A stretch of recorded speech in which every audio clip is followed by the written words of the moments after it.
माझी नवरत्न जायची खाय कोकणाची भाषा वाढली आषाढ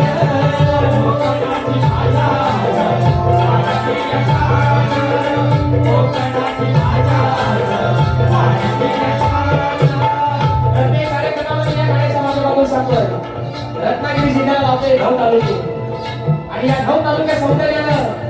आज आपला रत्नागिरी जिल्हा आपलं कोकणात जगात भरले बदल म्हणायचंय